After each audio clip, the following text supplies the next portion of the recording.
My son said it in front of everyone, like it was some grand revelation. You just eat but don't help. That's it. For words that cut deeper than any insult I could have imagined. And the worst part? The people around him nodded as if he'd just recited the 10 Commandments. His girlfriend's parents, sophisticated and poised, looked on with polite approval, and my blood boiled. For a moment, I thought I'd speak, defend myself, explain decades of sweat, blood, and sacrifice. But I didn't. I just stared. 10 long seconds where the room seemed to hold its breath. Then I said, "Interesting perspective, son." No arguing, no pleading, just a quiet acknowledgement that carried more weight than any raised voice could. Tony didn't realize in that moment that I'd already begun orchestrating the next chapter of our lives. A chapter in which he would finally see what true value really meant. I sat back in the kitchen, arms crossed, and let the memory of my life unfold. 45 years, 16-hour days, relentless work to build a life that he now deemed worthless. I remembered standing behind counters in my old North Beach restaurant, Romano's Kitchen, hands blistered and aching, feet sore from endless hours on concrete, serving dishes I perfected with a combination of pride, love, and sheer stubbornness. I fed the neighborhood, trained employees, watched my children grow, and financed every dream my son dared to chase. Every mortgage, every renovation, every dollar he now walked past as if I were invisible. Every ounce of my sweat had been invested in a life he openly dismissed. Tony Romano, or rather Tony Roman, because even his professional identity had been scrubbed clean of the family that made him possible, sat there like a miniature king in his modern throne. BMWs, tailor-made suits, Harvard degrees proudly displayed, a perfectly curated Instagram profile, all funded by my labor. And yet, he had the audacity to tell his girlfriend's parents that I was nothing but dead weight in my own home. I allowed my mind to drift, as it often did in moments like these, to the boy he once was. The boy who would sit on a stool in my kitchen, watching me roll pasta with tiny, flour-covered hands, asking endless questions about life in Naples, laughing at my heavily accented English, and proudly repeating Italian words in his clumsy voice. That boy had vanished somewhere along the path to law school, replaced by a man who seemed determined to erase everything I had built, everything I had taught, everything I had loved. The first signs of his transformation were subtle but telling. The name change. Tony Roman sounded clean, efficient, professional. Easier for clients, he would tell himself. Easier to hide what? His origins? His family? His father? The photo purge came next. Our wedding albums, holiday gatherings, even snapshots from my parents' small restaurant in Naples disappeared, replaced with sterile West Elm frames and minimalist art that screamed sophistication but whispered nothing about legacy. It hurt in ways words cannot describe. Each removed photograph, each carefully chosen IKEA bookshelf, each glass of wine poured for him and his friends without a thank you, felt like a dagger to the heart. But beneath the hurt, a fire began to grow, quiet but consuming. I realized that if I allowed his ignorance and arrogance to dictate my life, I would be complicit in my own erasure. And I wasn't about to do that. I had planned my response long before his words had hit the air. Tony didn't know the phone calls I had made, the accounts I had checked, the meticulous calculations of property value and real estate trends I had run through my mind. He didn't know that every step I took in the next few weeks would be a carefully orchestrated lesson in respect, gratitude, and the consequences of entitlement. In that moment, standing silently in my kitchen, I felt the calm clarity that comes with knowing exactly what needs to be done. I would act, not out of rage, though anger certainly fueled me, not out of spite, though satisfaction would come, but because justice, when measured in sweat, blood, and decades of devotion, must sometimes be enforced with precision. My son had chosen his path. Now it was time for him to see the cost of walking it. I finished my coffee and leaned against the counter. Outside, the sun dipped low over San Francisco, casting golden light across the hardwood floors I had installed myself decades ago. The house was more than a building. It was a testament to sacrifice, a monument to a life built from scratch, a shrine to the small victories of ordinary labor elevated into extraordinary achievement. And soon, very soon, it would become the stage for the most important lesson of Tony's life. But first, I had to wait. Timing, as I've learned over decades of business and life, is everything. I couldn't act impulsively, couldn't rush the unraveling of someone so arrogantly convinced of their superiority. I would let him overreach, let him flaunt his illusions of entitlement and sophistication, and only then would the full weight of reality strike. In the quiet, I allowed myself a small smile. I wasn't angry anymore, not really.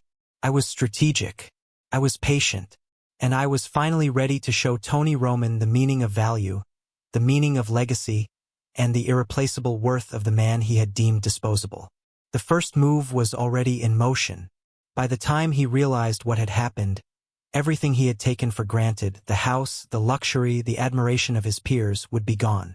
And in its place would rise the true measure of what matters: family, loyalty, heritage, and respect. Tony thought he had inherited a life of comfort. He was about to inherit a lesson in humility he would never forget. To understand the storm I was about to unleash, you have to understand where it began. Not with Tony's arrogance, not with his girlfriend's condescending remarks, and certainly not with her pristine, polished parents looking down their noses at me. No, it all began decades ago in a tiny, unremarkable neighborhood in Naples, Italy, where my father taught me lessons that would eventually define my life. My father, Giovanni Romano, ran a small pizzeria on the corner of a narrow street. There were no chandeliers, no marble floors, no hint of luxury. Just the smell of fresh dough, tangy tomato sauce, and the laughter of neighbors gathering every evening to share stories and bread. Every morning, we would rise before dawn, knead dough until our hands ached, and prepare the ovens for a day of relentless work. My father didn't just teach me how to roll dough evenly or time the baking perfectly. He taught me discipline, integrity, and the invisible currency of respect earned, not demanded. By the time I was 16, I was managing shifts, handling suppliers, and navigating conflicts between workers. I learned early that trust is fragile, that shortcuts lead to ruin, and that people's true character is revealed not in their words but in their actions. My father's lessons weren't polite. They were brutal in their honesty. One slip, one careless error, and you felt the sting not as punishment but as preparation. Fast forward 20 years, and I found myself in San Francisco with nothing but a suitcase, a dream, and the grit my father instilled in me. I started Romano's Kitchen, a small Italian eatery, with no investors, no safety net, and no connections. Every night, I'd close the doors after the last customer left, count the day's earnings, and pour every penny back into the restaurant. There were nights I slept in the office, waking to the hum of the refrigerator and the faint smell of garlic lingering in the air. I was building more than a business. I was building a life. And as my son was born, I devoted every ounce of energy I had to ensure he had opportunities one could only dream of as a boy in Naples. Tony was different from other children.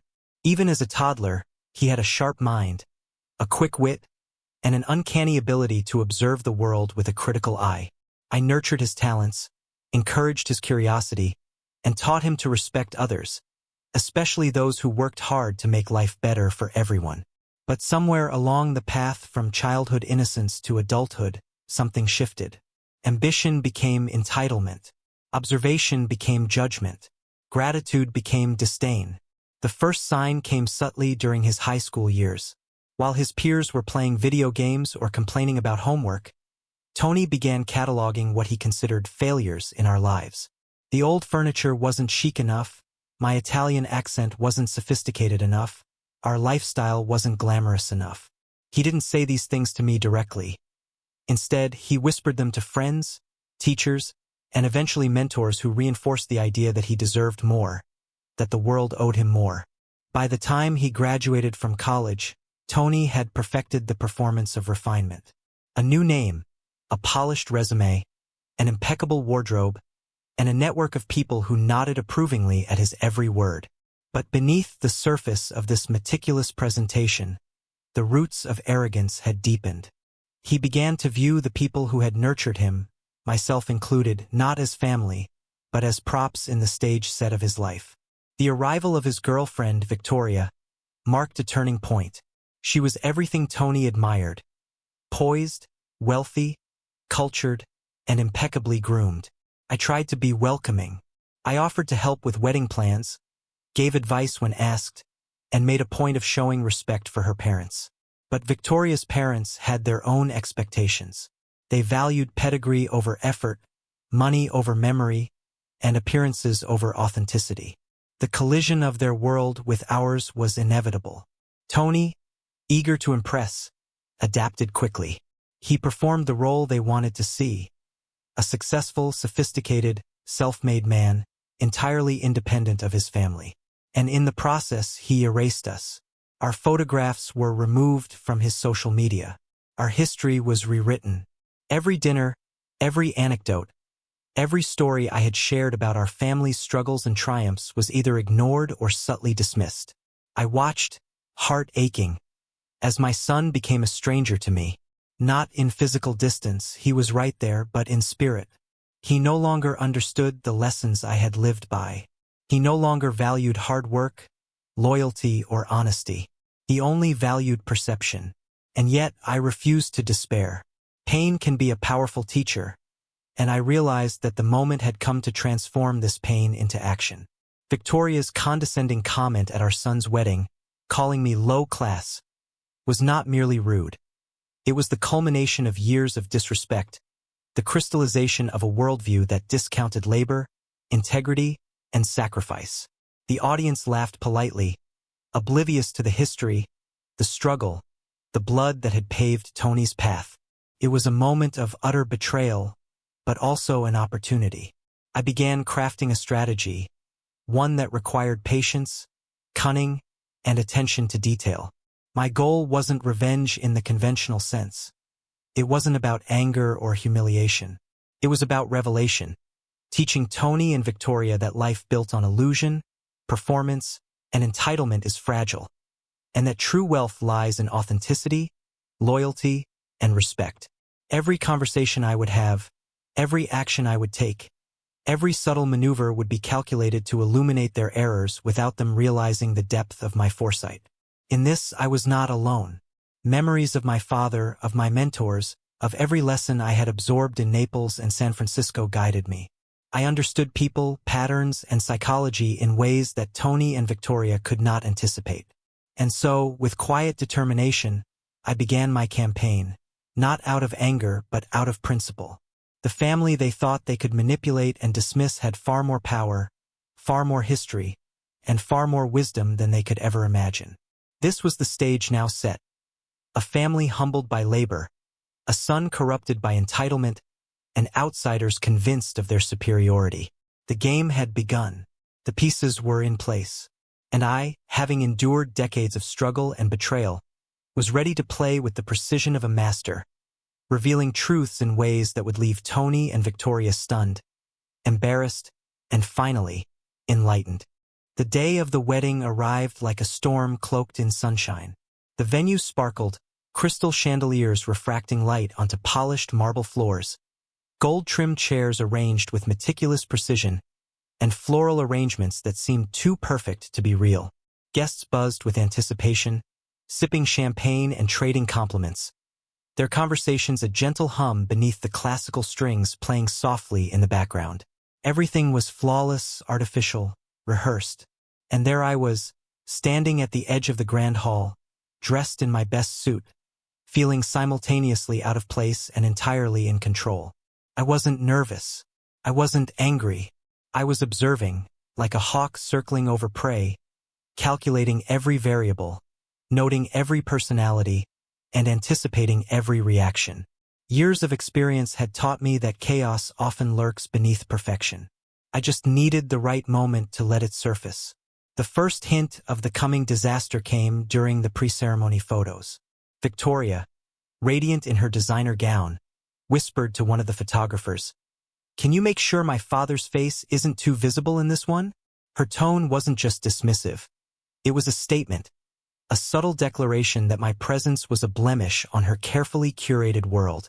I smiled politely, nodding as if I hadn't heard, my internal gears spinning.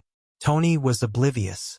He was too busy fussing over the seating chart, making sure the appetizers were served in the correct order, and checking with his best man about the timing of the speeches. My son, the boy who once learned the value of hard work and humility at my side, had been replaced by someone performing a role written by outsiders. But I let him be. My focus was on the larger stage. The ceremony began with the soft strumming of a harp. Victoria floated down the aisle like a princess from a magazine, her smile flawless, her posture impeccable.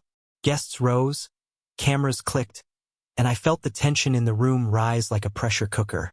My moment was approaching, came sooner than expected.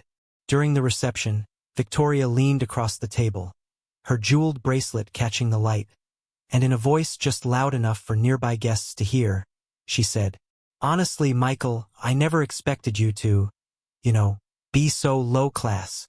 The words hit me like ice water. A polite murmur rippled through the table. Some guests glanced uncomfortably, unsure if they had heard correctly. My son froze, his hand tightening around his champagne glass. And I smiled. A slow, deliberate smile that concealed nothing. There was a pause, a silence so thick it felt almost tangible. And then I spoke. Not loudly, not angrily, but with a calmness that carried the weight of decades. "Low class, you say? That's interesting, coming from a family whose fortune, I hear, was built not on labor or skill, but on appearances and performance." The hall went quiet. Victoria's perfectly maintained expression faltered for the first time, a subtle twitch at the corner of her mouth betraying confusion. I continued, letting my words land deliberately, like stones skipping across water. "Let me tell everyone here a little story. A story about dedication, sacrifice, and integrity. The kind that doesn't come from money, but from years of honest work, from building something with your hands and your heart." Guests leaned in, sensing the gravity of the moment. Tony's eyes darted between us, panic flickering across his face. He mouthed something, but the words didn't reach me. I had the floor and the stage was mine. I spoke of my father, of my humble beginnings in Naples, of the countless nights spent working while others slept, of building a business from scratch, of teaching my son values that couldn't be bought.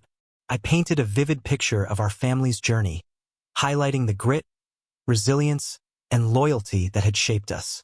Every word was precise, every detail chosen to contrast the artificiality of the world Victoria had brought with her. Then came the turning point. I revealed what I had discovered over the past months. The truth about Victoria's so-called wealthy family. Through careful observation, discreet inquiries, and patience, I had uncovered evidence that her parents were not who they claimed to be. Their wealth, their prestige, their sophistication. It was all a facade, supported by actors, rented estates, and borrowed luxury. The revelation hit like a thunderclap. Guests murmured in disbelief, some whispering urgently to one another, trying to process what they were hearing. Victoria's composure shattered, the mask slipping as she clutched her bouquet for support. Tony's face drained of color. The room, so carefully orchestrated, teetered on the edge of chaos. I did not shout, I did not accuse recklessly. I presented facts, evidence, and subtle questions that forced everyone to see the truth. Photos, receipts, inconsistencies in stories. Pieces of a puzzle that, once aligned, left no room for denial. Victoria tried to interject, tried to spin the narrative, but the room had shifted. The guests, once passive observers, now scrutinized her, her parents, and the curated world she had so carefully presented. And in that moment, I realized something profound. This was no longer about humiliation or revenge. It was about clarity, about exposing illusions and inviting my son, and everyone else, to see reality clearly.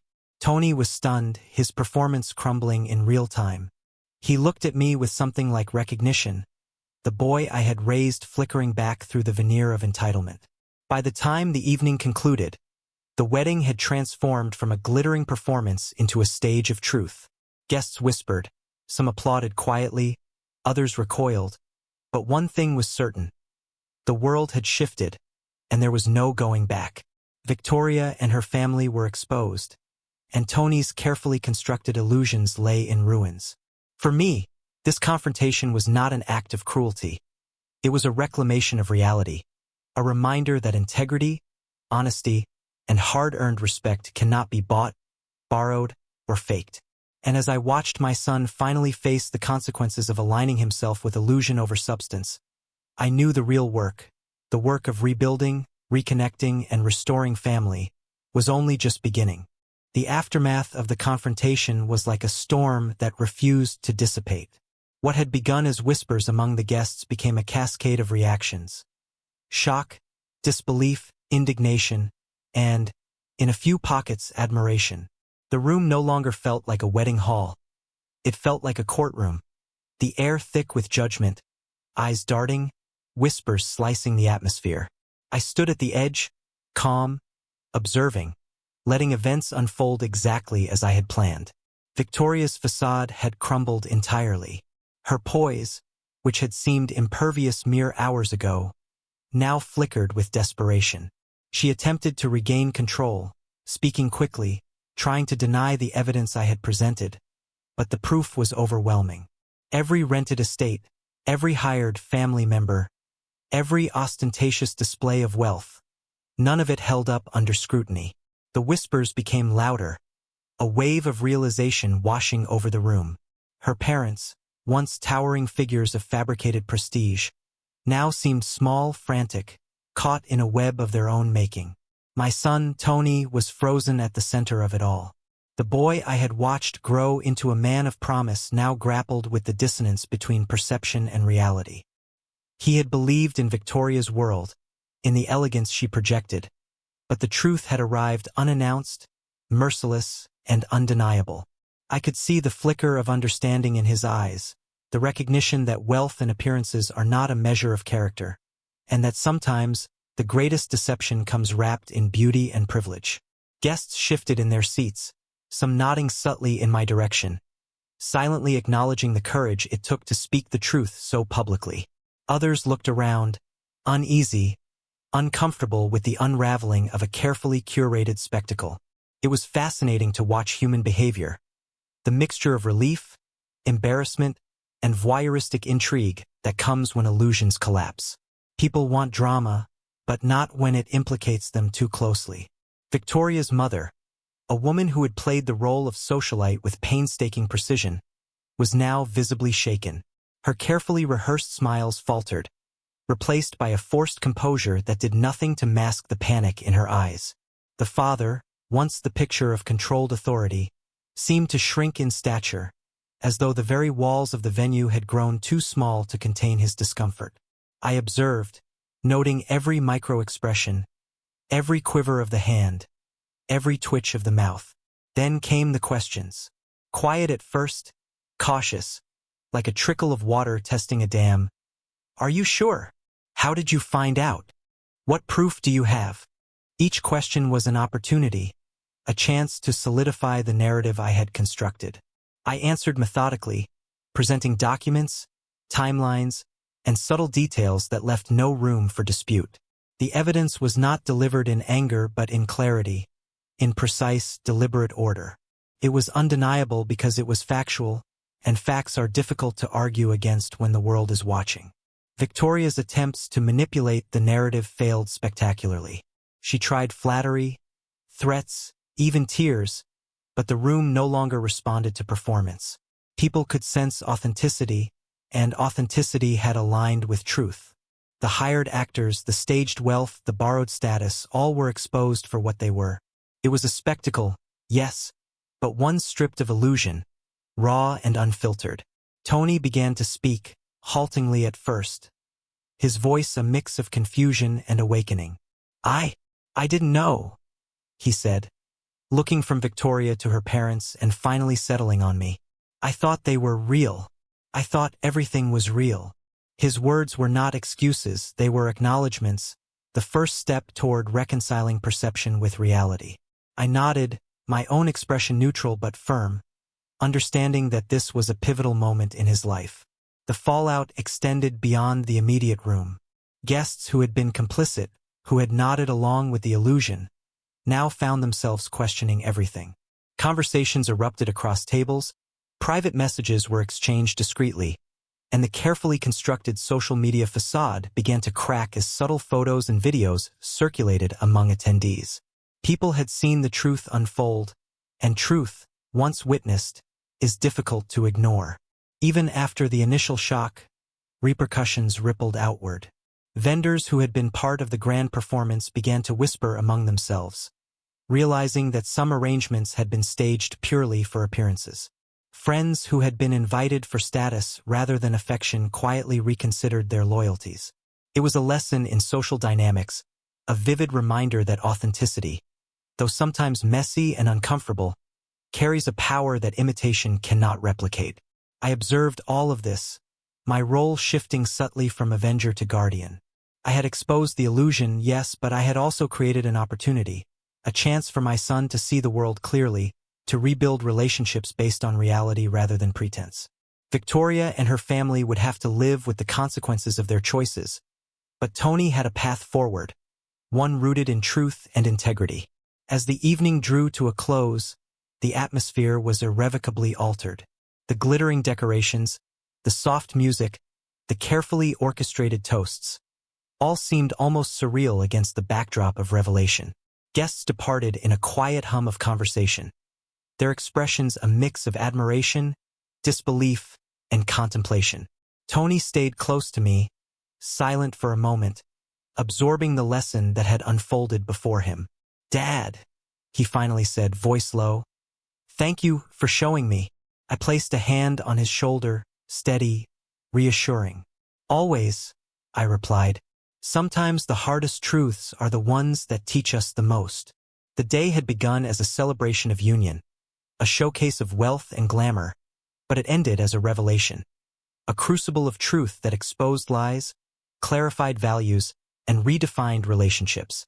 And as I left the venue, the cool evening air brushing against my face, I understood one undeniable fact. Reality, no matter how uncomfortable, is always stronger than illusion. The days after the wedding were quieter than I expected, but quieter in this case was not peaceful. The storm of exposure had passed, yet its echoes lingered, vibrating through every conversation, every message, every glance exchanged within our family circle. It was strange to witness the aftermath of a truth so brutally unveiled. For some, it was relief, for others, lingering discomfort.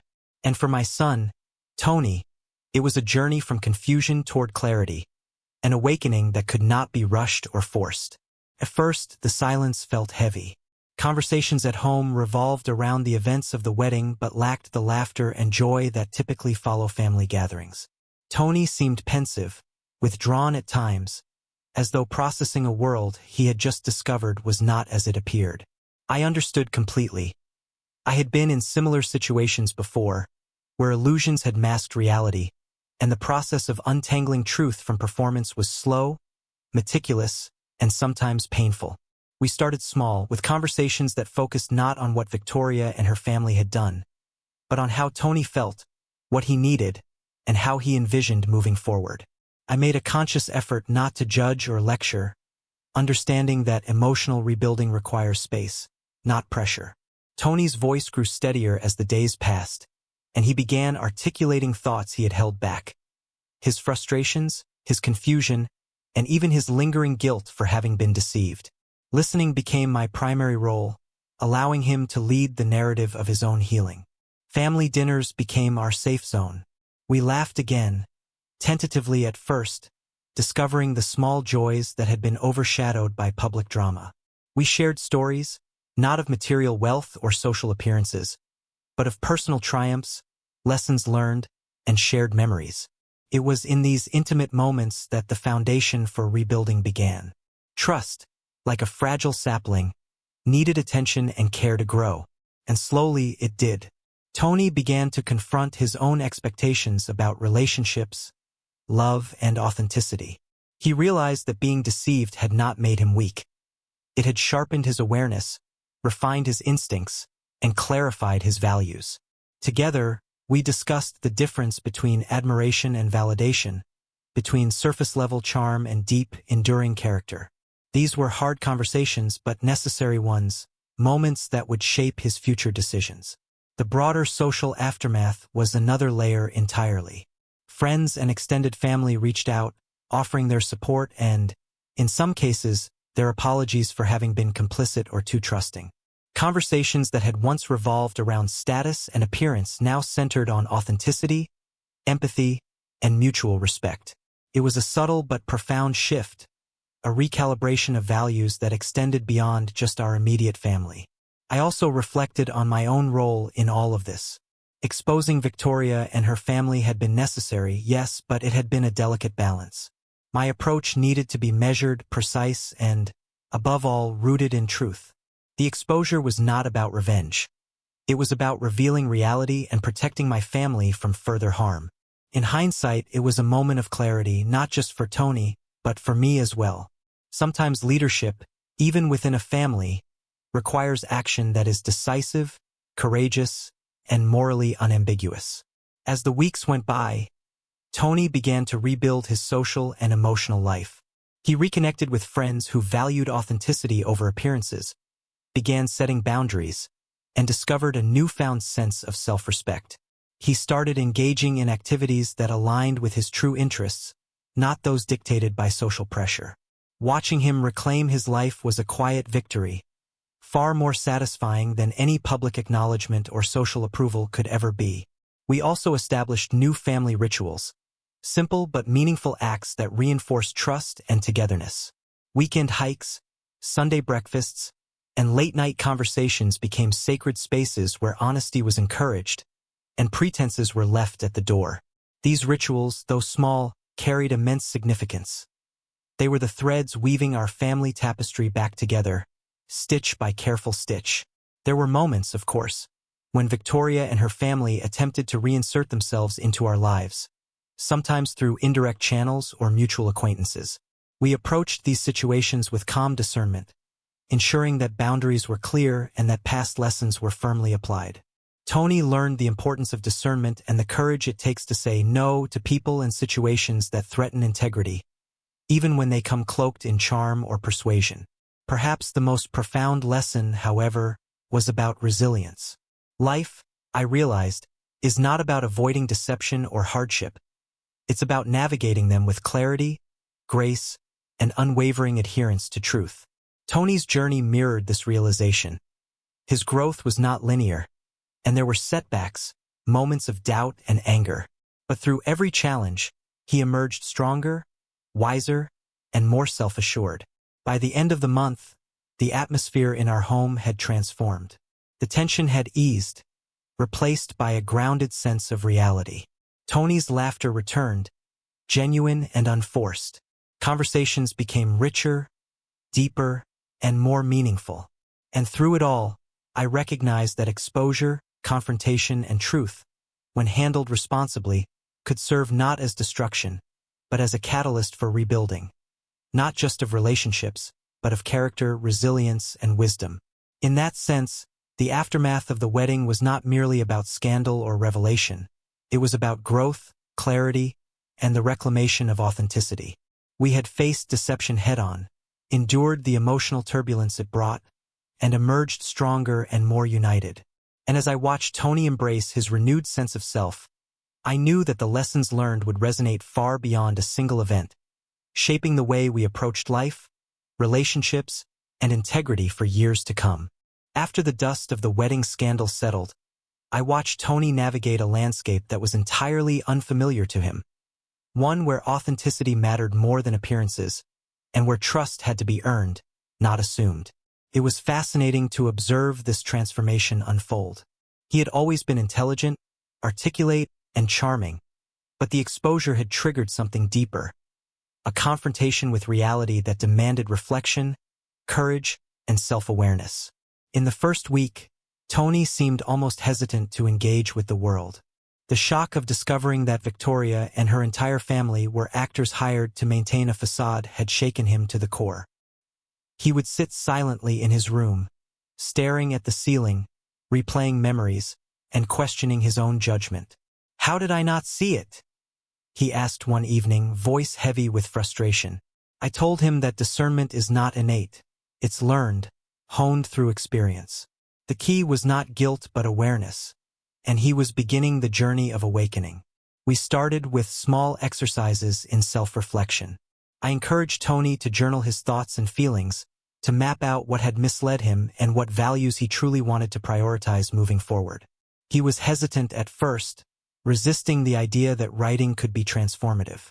But slowly, his pen began to move, and I saw a shift in the tone of his entries. They were raw, honest, and surprisingly insightful for someone so young. Tony was not just recounting events. He was analyzing his reactions, uncovering patterns, and identifying personal boundaries that had previously been blurred by desire for approval. One pivotal moment came during a late-night conversation on the porch. The city lights flickered in the distance, and I asked him a simple question. What do you truly want in your relationships and friendships? Tony paused, considering every angle, before replying with a clarity that surprised me. I want people who see me for who I am, not for what I can give or what image I represent. That statement marked a turning point. He was no longer a passive participant in his own life. He had begun to reclaim agency over his choices and perceptions. Tony's awakening was not limited to relationships. He began questioning other aspects of his life, the academic pressures, the social expectations, and even his personal goals. Where once he had measured success by external validation, he now considered what genuinely fulfilled him. He explored hobbies and interests that he had previously ignored, rediscovering passions in music, photography, and volunteering. It was a beautiful evolution, a shedding of layers built on performance and conformity. I noticed a newfound resilience in him as well. Tony faced challenges differently, no longer reacting with fear or embarrassment when confronted with uncomfortable truths. Instead, he paused, reflected, and then responded thoughtfully. His confidence was not loud or showy. It was grounded in understanding, self-respect, and clarity.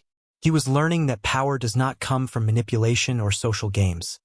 It comes from honesty, integrity, and the ability to navigate life with discernment. A significant part of his growth involved mentorship and guidance. I encouraged him to connect with people who had faced similar life lessons, individuals who could offer perspectives beyond the immediate emotional sphere. Tony engaged in conversations with mentors, psychologists, and even community leaders, absorbing wisdom while also questioning it critically. This dynamic exploration allowed him to refine his understanding of trust, boundaries, and personal values. He was not simply imitating advice. He was internalizing lessons and integrating them into his worldview. Socially, Tony began to redefine his circles. He distanced himself from superficial connections that thrived on appearances or opportunism and sought genuine relationships that encouraged mutual growth. This was challenging, as old friendships and acquaintances tested his boundaries, some resenting his newfound discernment. But Tony's confidence in his principles was unwavering. He understood that growth often requires pruning, letting go of what no longer serves, and nurturing what aligns with authenticity. One afternoon, he surprised me by proposing a community project, a mentorship program for young people navigating social pressures and familial expectations. Watching him take initiative, driven not by recognition but by genuine desire to help others, was both humbling and inspiring. Tony's awakening had evolved from personal growth to social impact, demonstrating that the lessons learned from deception and betrayal could be transformed into tools for empowerment. Emotionally, Tony matured in remarkable ways. He expressed vulnerability without shame, acknowledged mistakes without guilt, and celebrated progress without arrogance. This balance was the hallmark of true personal growth, a harmony between self-awareness and humility, resilience and empathy. He was becoming a young man capable of navigating complex social landscapes without losing sight of who he truly was. By the end of this phase, Tony's transformation was tangible. It wasn't just in the way he carried himself or the choices he made. It was in his mindset. He understood the distinction between appearances and reality, between external validation and internal fulfillment. He had learned that life would present illusions, challenges, and manipulations, but the ability to respond with clarity, discernment, and integrity would define his path. Watching Tony evolve from a young man shaken by deception into someone grounded in authenticity was profoundly satisfying. It was a reminder that adversity, when confronted with honesty and courage, can become a catalyst for immense personal growth. He had embraced the lessons of the wedding debacle, transforming them into a blueprint for his life. A life guided by clarity, resilience, and an unwavering commitment to truth. The tension had been building for weeks, a subtle hum of anticipation and unresolved emotion that neither of us could ignore. Tony had grown in ways I could scarcely have predicted, more self-aware, more grounded, and yet still carrying the echoes of betrayal that had begun at his wedding. The time had come to face Victoria directly, to bring closure not only for him but for everyone tangled in the charade. I remember the day vividly.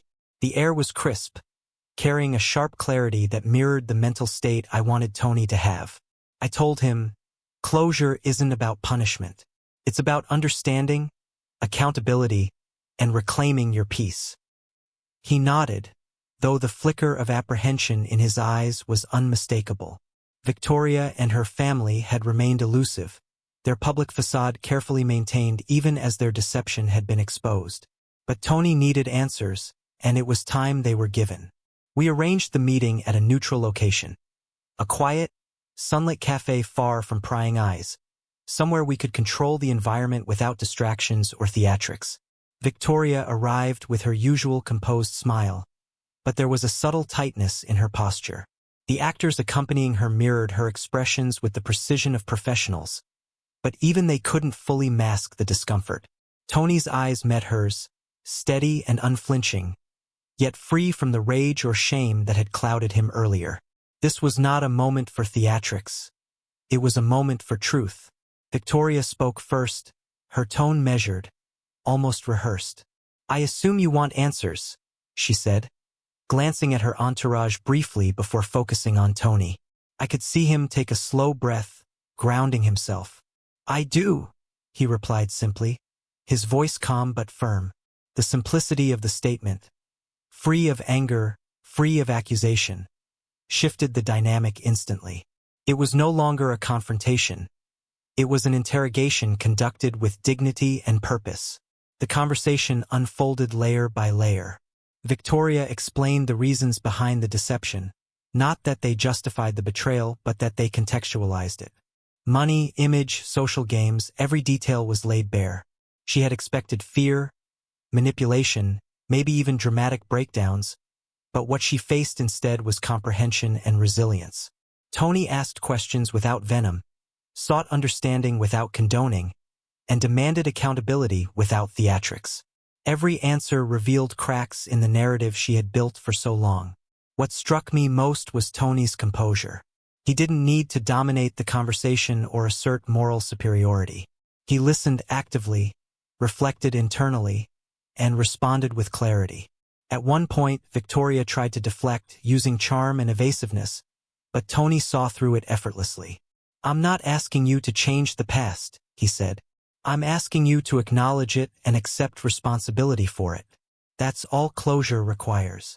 The simplicity of his words carried the weight of someone who had confronted deception and emerged stronger, someone who had internalized lessons without letting bitterness take root. The dialogue didn't end in dramatic explosions or public humiliation. Instead, it concluded with a quiet acknowledgement.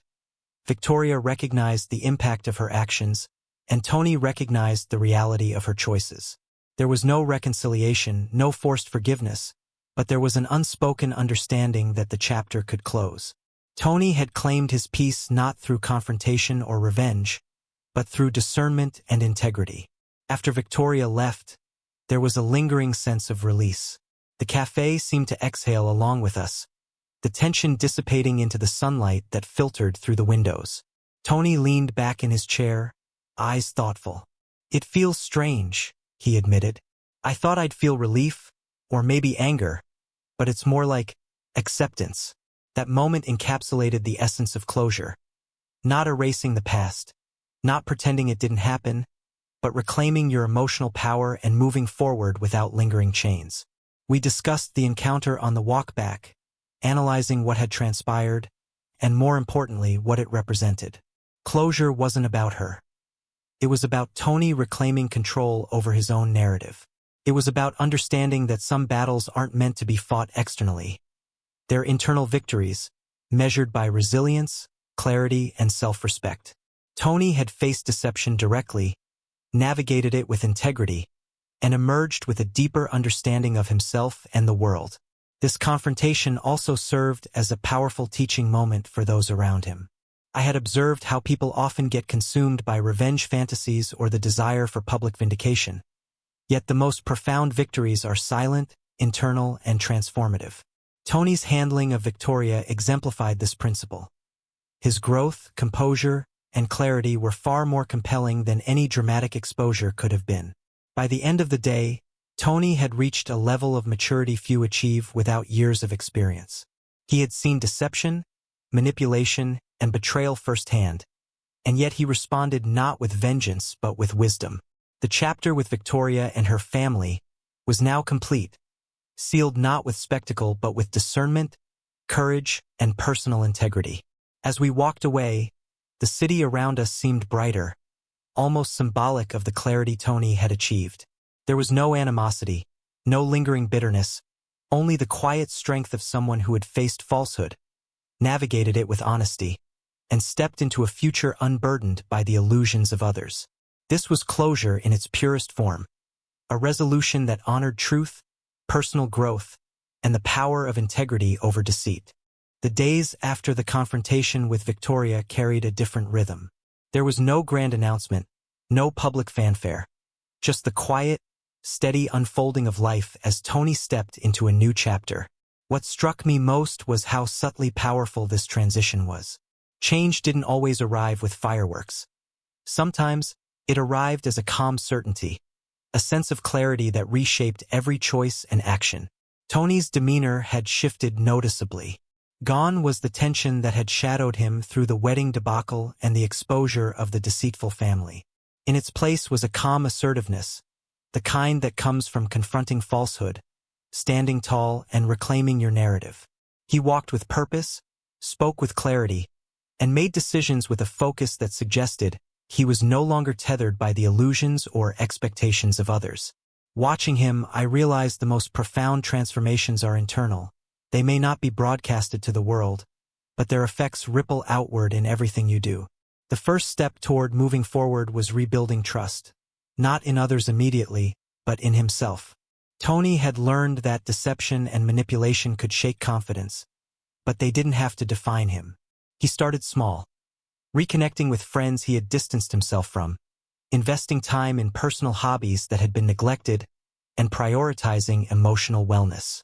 Each small choice was a reinforcement of his own autonomy, a declaration that his life would be governed by his values, not by the dishonesty or expectations of others. Financial and professional stability also played a role. The wedding fiasco had been a stark reminder that appearances often mask reality, but it also reinforced the importance of transparency and authenticity in every venture. Tony approached his business endeavors with renewed vigor, applying lessons learned about vigilance, integrity, and due diligence. He recognized that trust could be both fragile and invaluable, and he treated it with the care it deserved, selective, deliberate, and principled. The transformation was subtle but undeniable. Tony was no longer reactive. He was proactive, strategic, and centered. Socially, there was a new energy around him. People were drawn to his authenticity, to the quiet confidence that radiated from someone who had faced deception, processed it, and emerged stronger. He didn't seek approval, and he didn't need validation. His interactions were genuine because they were grounded in self-assurance rather than ego or fear. This subtle magnetism changed the dynamics of friendships and relationships, drawing in those who resonated with integrity and repelling superficiality. Tony's social environment began to reflect his inner growth. Family dynamics, too, underwent a transformation. There was a newfound openness and communication that had been absent before.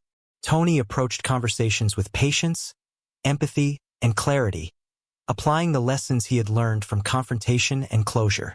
Discussions that might have escalated in the past were now handled with calm, intentional dialogue. Boundaries were respected, expectations were clear, and mutual understanding was prioritized.